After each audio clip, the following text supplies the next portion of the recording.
नमस्कार, मनी गुरु की इस खास पेशकश में आप सभी का स्वागत है। मैं हूं स्वाति रायना। बाजार की तेजी या गिरावट में एक अच्छा एसेट एलोकेशन प्लान पोर्टफोलियो में बड़े बदलाव से आपको बचाता है। कई बार खुद से फंड लेवल पर एलोकेशन मैनेज करना मुश्किल हो जाता है। ऐसे में आप डायनेमिक एसेट एलोकेशन फंड के जरिए इक्विटी और डेट फंड में परफेक्ट बैलेंस बिठा सकते हैं। तो आज चर्चा करेंगे इसी कैटेगरी की, बताएंगे बाजार में आए हैं कौन सा नया डायनेमिक एसेट एलोकेशन फंड। इसकी खूबियों पर चर्चा करने के लिए हमारे साथ हैं Jimeet Modi, founder and CEO Samco group. Jimeet, बहुत स्वागत करते हैं हम आपका मनी गुरु के हमारे आज के इस खास कार्यक्रम में। इस चर्चा में आप हमारे साथ शामिल हुए। हम ऐसे समय पर जिमीत बात कर रहे हैं जब म्यूचुअल फंड इंडस्ट्री अपना बहुत बेहतरीन दौर देख रही है। एसआईपी के आंकड़े हमने देखे, 17,000 करोड़ के पार गए। एयूएम में बेतहाशा बढ़ोतरी दर्ज की गई है। पिछले 10 साल में अगर देखें तो 6 गुना बढ़ोतरी एयूएम में दर्ज की गई है। रिटेल पार्टिसिपेशन बढ़ रहा है। क्या लग रहा है जिमीत आपको, क्या वो एक चीज है जो काम कर रही है अभी इंडियन म्यूचुअल फंड इंडस्ट्री के लिए? तो पहले तो बहुत बहुत शुक्रिया स्वाति जी, मुझे शो पर बुलाने के लिए। एंड जैसे आपने कहा कि आज इनफैक्ट अगर आप देखोगे तो म्यूचुअल फंड इंडस्ट्री तकरीबन 50 लाख करोड़ की कैटेगरी बन गई है। और फिक्स डिपॉजिट्स के कंपैरिजन में ये अभी सिर्फ केवल 25% ही है फिर भी। So fix deposits totally India में 200 लाख करोड़ है, म्यूचुअल फंड्स 50 लाख करोड़ है। बट अगर आज आपसे 10 साल पहले देखोगे तो ये नंबर तकरीबन 8-10 लाख करोड़ था। तो आज की तारीख में लोगों की अवेयरनेस बढ़ गई है। लोगों को समझ में आ रहा है कि अगर आप एफडी या फिक्स्ड इनकम जैसे प्रोडक्ट्स में पैसा डालोगे तो 6-7% का रिटर्न मिलता है। उसके बाद भी टैक्स वगैरह कटने के बाद हाथ में तो हार्डली 4-4.5% आता है। एंड आज की एस्पिरेशनल यूथ के लिए उनको चाहिए कि उनका पैसा उनके लिए बेहतर काम करे। और वो अवेयरनेस के कारण ये जो एसआईपी का पूरा हम एक कैंपेन देख रहे हैं और एसआईपी में ग्रोथ देख रहे हैं, वो उसी एस्पिरेशन को मीट करने के लिए देख रहे हैं। और लोगों ने देखा है कि पिछले 3 साल 5 साल आप उस टाइप की एसआईपी की रोलिंग रिटर्न्स देखोगे तो लोगों ने 15% return, 18% return, 20% return, even substantially better than FD returns देखे हैं। और लोग समझते हैं कि अगर हम लंबे समय के लिए एसआईपी करते हैं, 8-10 साल के लिए एक 8-10 साल का व्यू लेते हैं, तो इसमें बाकी सारे इंस्ट्रूमेंट से ज्यादा अच्छा पैसा बन सकता है, काफी टैक्स एफिशिएंट तरीके से पैसा बन सकता है, और ये एसेट लिक्विड भी है। तो आई थिंक ये सारी चीजें लोगों को समझ में आ रही है। आप जैसे आपके चैनल्स के जो द्वारा जो अवेयरनेस आप क्रिएट कर रहे हो, आई थिंक लोगों तक और पहुंच रही हैं, और उसके कारण हमको एक अच्छी खासी ग्रोथ देखने मिल रही है पूरे कैटेगरी में।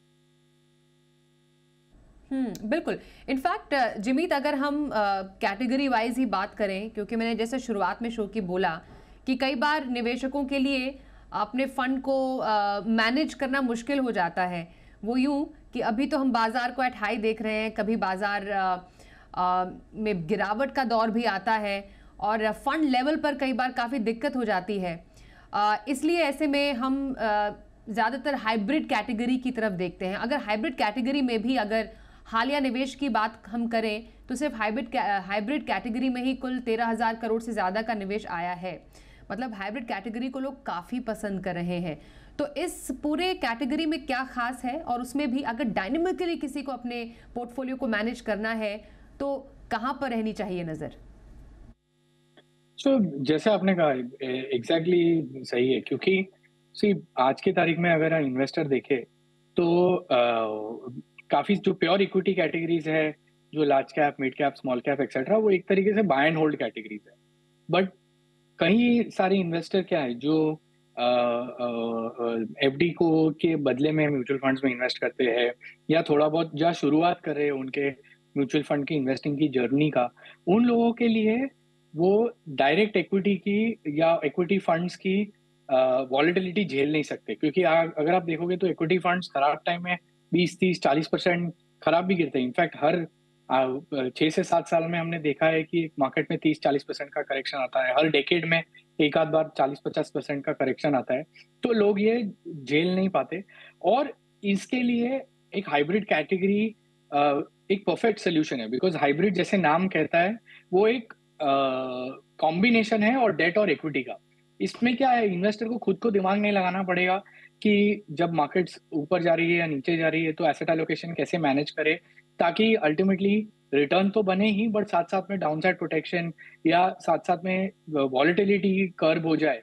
तो ये कैटेगरी जो है हाइब्रिड कैटेगरी, जिसमें खास करके बैलेंस्ड एडवांटेज फंड्स है, डायनामिक एसेट एलोकेशन फंड्स है, ये जो फंड्स है ये ऑटोमेटिकली डेट और इक्विटी का एलोकेशन करते हैं, जहां यहाँ पे फंड मैनेजर ही ये कॉल लेता है बेसिस मार्केट कंडीशंस की कितना पैसा डेट में होना चाहिए, कितना पैसा इक्विटी में होना चाहिए, और ये इन्वेस्टर को खुद एसेंशियली वो मेहनत नहीं करनी पड़ती, और अल्टीमेटली आप एक एलोकेट करो और लॉन्ग टर्म या तो एसआईपी लमसम जो एलोकेटेड मनी है उसका आप फ्रूट बेयर करते रहो विद सब्सटेंशियली लोअर वॉलेटिलिटी। तो इनफैक्ट आप टोटल देखोगे तो ये 13-14 लाख करोड़ की कैटेगरी बन गई है जो हाइब्रिड कैटेगरी है।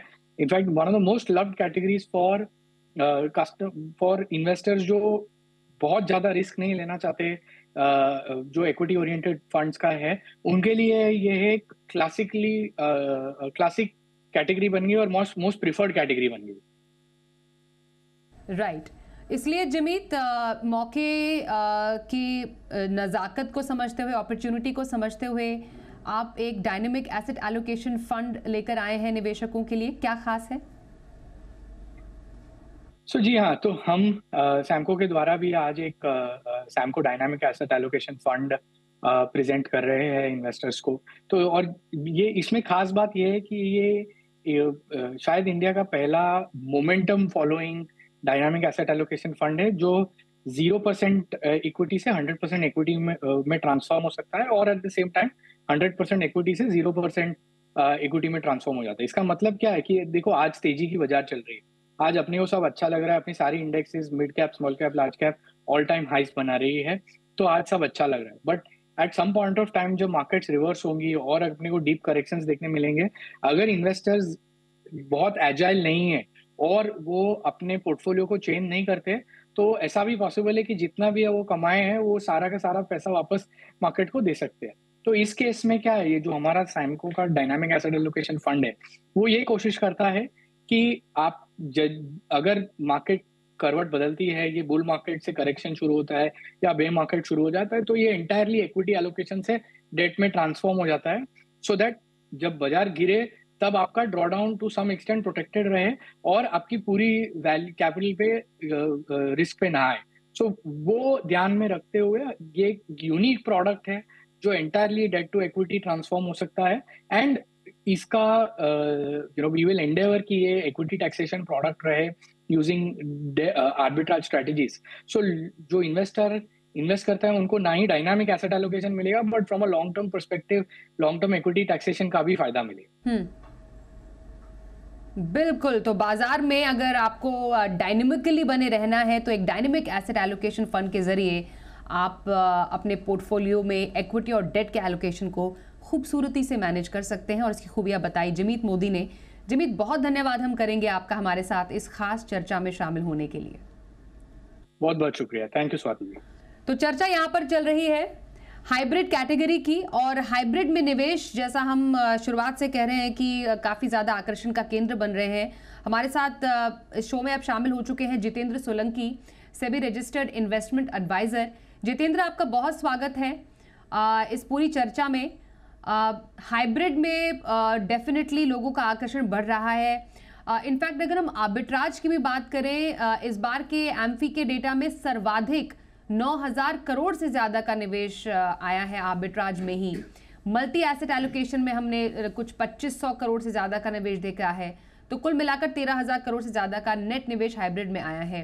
क्या खासियत हाइब्रिड फंड की है, और इतने सारे हाइब्रिड फंड में चुनना, क्योंकि हाइब्रिड के भी इतने सारे प्रकार होते हैं, क्या एक निवेशक के लिए वाकई आसान है? जी स्वाति, निवेशक के लिए कोई आसान नहीं होता। इतने सारे प्रोडक्ट्स में से कौन सा प्रोडक्ट सही बैठेगा और कौन सा प्रोडक्ट उसको चुनना चाहिए। पर मुझे ऐसा लगता है आर्बिट्राज का जो मेन अट्रैक्शन आया है वो डेट में जो टैक्सेशन इंट्रोड्यूस हुआ है उसके बाद आया है। अगर आप देखें तो डेट का टैक्सेशन इस साल से चेंज हुआ, जहाँ पे इंडेक्सेशन बेनिफिट को हटा दिया गया, और शॉर्ट टर्म हो लॉन्ग टर्म हो, आपको 30% या अपने जो भी इनकम टैक्स स्लैब है उसके अकॉर्डिंग आपको इनकम टैक्स लगेगा। यानी कि आप जो भी कैपिटल गेन कमाओगे डेट के अंदर, शॉर्ट टर्म में भी, 6 महीने में भी, साल भर में भी, 2 साल में भी, तो टैक्स आपको बराबर देना पड़ेगा। वहीं आर्बिट्राज जो स्कोर करता है वो है टैक्सेशन की वजह से, क्योंकि ये इक्विटी प्रोडक्ट है, इक्विटी कैटेगरी में आता है, हाइब्रिड कैटेगरी में आता है, लेकिन इक्विटी ओरिएंटेड है, तो इसका जो टैक्सेशन है वो इक्विटी का लगता है। और मुझे ऐसा लगता है कि इसका जो खासा अट्रैक्शन बढ़ा है इस साल, वो डेट से स्विच होके आर्बिट्राज की तरफ लोग गए हैं, क्योंकि यहाँ पे अगर मान लीजिए 6% भी रिटर्न मिला तो यही रिटर्न डेट के अंदर आपको बहुत कम मिलेगा, वहीं अगर आर्बिट्राज का टैक्सेशन लेंगे तो आपको रिटर्न थोड़ा ज्यादा मिलेगा। ये एक इसका अट्रैक्टिवनेस जो है, मुझे ऐसा लगता है कि ज्यादातर पैसा इस वजह से आ रहा है। बिल्कुल। तो जितेंद्र, पिछले कुछ समय में मतलब हम देख रहे हैं कि जो लिक्विड फंड का पैसा है, क्योंकि डेट में हमने काफ़ी आउटफ्लो देखा है, लिक्विड फंड से ज़्यादा लोग जो कि डेट कैटेगरी में आता है, लोग आर्बिट्राज को पसंद करते हैं, जैसा आपने बताया, क्योंकि एक बहुत बड़ा फैक्टर यहाँ पर टैक्सेशन का है। तो ये एक बहुत बड़ा कारण माना जा सकता है। और आर्बिट्राज फंड अगर हम आमतौर पर एक पोर्टफोलियो में प्लेसमेंट के तौर पर देखें तो एक लिक्विड फंड का सब्स्टिट्यूट है क्या? क्या और फायदे और यूज हो सकते हैं आर्बिट्राज फंड के, कितनी अवधि के लिए? देखिए, मुझे नहीं लगता कि ऐसा कोई सब्स्टिट्यूट है। इन्वेस्टर को अपना रिस्क प्रोफाइल और अपना इन्वेस्टमेंट ऑब्जेक्टिव समझना होता है। लिक्विड फंड बहुत ही शॉर्ट टर्म होराइजन के लिए यूज होता है। आपको 10 दिन के लिए पैसा डालना है तो आप लिक्विड फंड में डाल सकते हैं। वहीं अगर आपको आर्बिट्रेज फंड में इन्वेस्ट करना है तो आपको मिनिमम 6 महीने से 1 साल का होराइजन लेके चलना पड़ता है, अगर आप वोलेटिलिटी को एड्रेस करना चाहते हैं। बट जो मुझे लगता है वो ये, क्योंकि ये इक्विटी ओरिएंटेड हाइब्रिड फंड है, तो जहां आप शेयर बाजार की बात करते हैं और वहां पे कोई ऐसा प्रोडक्ट अगर इन्वेस्टर के सामने रख दिया जाए कि आपका डाउनसाइड प्रोटेक्टेड रहेगा, लेकिन आपको रिटर्न इक्विटी मार्केट से निकल के मिलेगा और आपको टैक्सेशन लगेगा, तो वो अट्रैक्टिवनेस अपने आप बढ़ जाती है। मुझे नहीं लगता कि लिक्विड फंड का सब्स्टिट्यूट है, क्योंकि लिक्विड फंड आप बहुत ही शॉर्ट टर्म पैसा भी डाल सकते हैं, उतना शॉर्ट टर्म आप आर्बिट्राज में व्यू नहीं ले सकते, आपको मिनिमम 6 महीना 1 साल का व्यू लेना पड़ता है। ये आर्बिट्राज फंड अगर हम देखें इसकी कॉम्पोजिशन को देखते हुए, किस तरीके के निवेशक के लिए ज़्यादा सूटेबल आपको लगते हैं ये? क्या एक जो नया निवेशक है जो अभी बाजार में आया है वो आर्बिट्राज फंड अपने पोर्टफोलियो में शामिल करे? देखिए, आर्बिट्राज फंड का अगर आप कॉम्पोजिशन देखें तो डिफरेंट फंड्स में थोड़ा सा आप डिफरेंस पाएंगे। किसी का कॉम्पोजिशन शायद इक्विटी मार्केट की तरफ ज्यादा होगा, किसी का कॉम्पोजिशन कैश की तरफ इस वक्त ज्यादा होगा, कोई डेट में ज्यादा हो सकता है। तो डिपेंडिंग ऑन क्या व्यू है, क्योंकि ये कंप्लीटली फंड मैनेजर के ऊपर डिपेंड करता है। Arbitrage fund manager arbitrage opportunities को मार्केट में देख रहा है, बाय सेल कर रहा है और उससे वो रिटर्न निकाल रहा है। तो एक फंड मैनेजर जो उस फंड को मैनेज कर रहा है, कंप्लीटली उसके व्यू पे बेस्ड है कि आर्बिट्रेज फंड का कॉम्पोजिशन क्या होगा। क्योंकि डिफरेंट कॉम्पोजिशन है, बड़ा मुश्किल हो जाता है इन्वेस्टर के लिए ये चूज करना कि कौन सा आर्बिट्रेज फंड सही रहेगा। बट मुझे ऐसा लगता है आर्बिट्रेज फंड अगर आप के अट्रैक्शन आपको आ रहा है और आर्बिट्रेज फंड में आप निवेश करना चाहते हैं तो पहली बार मिनिमम 1 साल का व्यू लेके चलें, और जो रिटर्न पास्ट में आ गया है आप उसको देख के आर्बिट्रेज फंड में निवेश ना करें। क्योंकि अगर हम 1 साल के रिटर्न देखें तो शायद 7-8% तक जाएंगे, बट वहीं अगर आप 5 साल के रिटर्न देख लें तो वो 5% या 5 से 6% के बीच में आके जो है फंस जाते हैं। तो रिटर्न जो है बहुत वेरी कर सकता है, क्योंकि आर्बिट्राज अपॉर्चुनिटीज अगर मार्केट में होंगी तो फंड रिटर्न जनरेट करेगा, लेकिन आर्बिट्राज अपॉर्चुनिटीज अगर मार्केट में नहीं होंगी तो फंड के लिए रिटर्न निकालना बहुत मुश्किल होगा। हाइब्रिड कैटेगरी में निवेश पर खास चर्चा हम कर रहे हैं SEBI registered investment adviser Jitendra Solanki से। जितेंद्र, हाइब्रिड फंड में, हाइब्रिड कैटेगरी में कुल 6 से 7 फंड्स हैं और इनको देखकर लगता है कि कंजर्वेटिव से लेकर एक अग्रेसिव और मॉडरेट तीनों किस्म के निवेशकों के लिए हर किस्म के फंड मौजूद है विद इन हाइब्रिड कैटेगरी, जिसमें इक्विटी और डेट के अलग अलग संतुलन को बिठाया जाता है। इनकी अपनी अपनी खासियत क्या होगी? और जैसे मानिए कंजर्वेटिव हाइब्रिड है जिसमें इक्विटी की मात्रा कम है पर डेट ज़्यादा है, वहीं एग्रेसिव में ऑफ कोर्स क्योंकि नाम ही सजेस्ट कर रहा है अराउंड 80% तक इक्विटी रहता है और डेट की मात्रा कम रहती है। तो क्या एक निवेशक को अपने रिस्क प्रोफाइल के आधार पर ही ऐसे हाइब्रिड फंड को चूज करना चाहिए, या सिंपल प्लेन सा कोई एक डायनेमिक एसेट एलोकेशन जिसको बैलेंस एडवांटेज फंड भी कहते हैं उसकी ओर जाना चाहिए? देखिए, बहुत कुछ डिपेंड करता है आपके ऑब्जेक्टिव पर, आपकी रिस्क प्रोफाइल पर। बैलेंस एडवांटेज फंड एक अच्छी कैटेगरी है और हमने देखा है कैसे रिटर्न्स दिए हैं बैलेंस एडवांटेज फंड ने। तो हाइब्रिड कैटेगरी में जो बैलेंस एडवांटेज फंड है उनका अपना रोल है। लेकिन जैसे आपने कहा कंजर्वेटिव हाइब्रिड फंड, उसके बाद एग्रेसिव हाइब्रिड फंड, तो हर एक के अपने रोल हैं। कोई इन्वेस्टर बहुत ज्यादा कंजर्वेटिव है तो प्योर डेट में इन्वेस्ट करने से नुकसान होता है, क्योंकि आपको इन्फ्लेशन भी बीट करना है। और जब ये ऑब्जेक्टिव आ जाता है तो आपको चाहिए कि आप थोड़ा सा जो है इक्विटी में इन्वेस्ट कर सके। लेकिन खुद से अगर आप वो एलोकेशन बनाने जाएंगे तो शायद इन्वेस्टर्स के लिए मुश्किल होता है।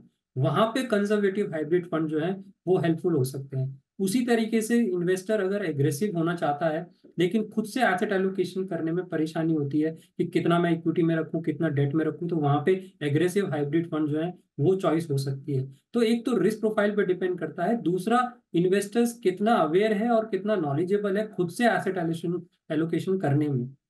तो अगर खुद से एसेट एलोकेशन करने में इशू होता है और नहीं कर पा रहे हैं, तब हाइब्रिड फंड जो है एक अच्छा ऑप्शन हो सकता है निवेश के लिए।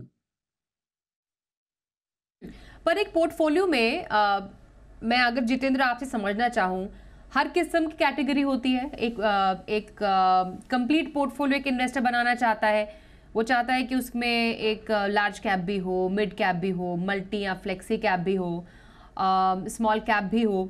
तो एक हाइब्रिड फंड चाहे जो भी एक निवेशक अपनी ज़रूरत के हिसाब से चुनता है, उसका एक टोटल जो एक एलोकेशन होना चाहिए, परसेंटेज इन अ पोर्टफोलियो, वो कितना होना चाहिए? क्या इसका कोई एक रूल या फॉर्मूला हम निकाल सकते हैं?